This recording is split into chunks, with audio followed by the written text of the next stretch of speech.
Public question time, open session. Members, there are 6 residents who have asked to use public questions in the open session this evening. Can I ask the speakers to use the microphone? You will have up to 3 minutes each.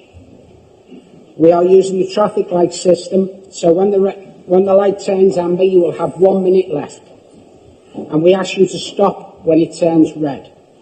May I also remind speakers that they must remain on topic of the items.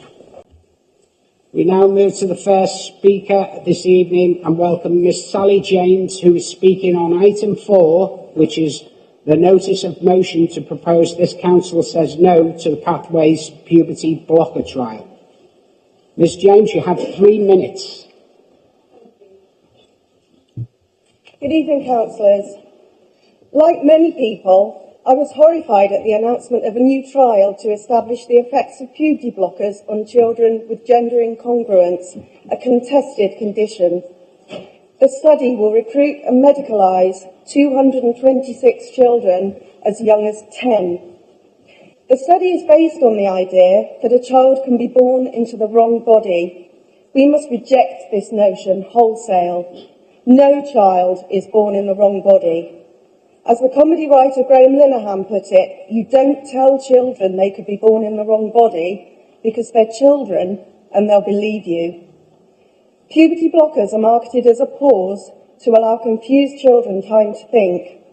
But in reality, as evidenced by the CAS review, the vast majority of children prescribed puberty blockers progress to a lifetime of medicalisation.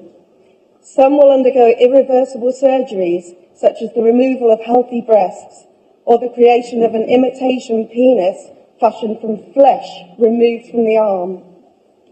There is consistent evidence that puberty blockers lead to reduced bone density, smaller height gains, and risk of osteoporosis. They pose potential risks to brain development, fertility, and cardiovascular health. These are just some of the dangers of disrupting this crucial phase of development that is every child's right.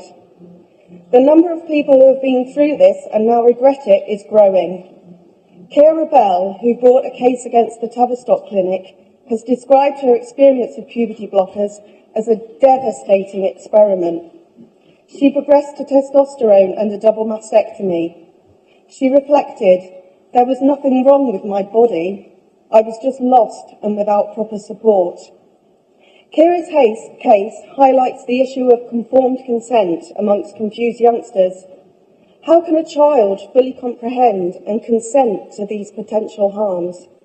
They can't. 2,000 children were prescribed puberty blockers on the NHS by the Tavistock Clinic.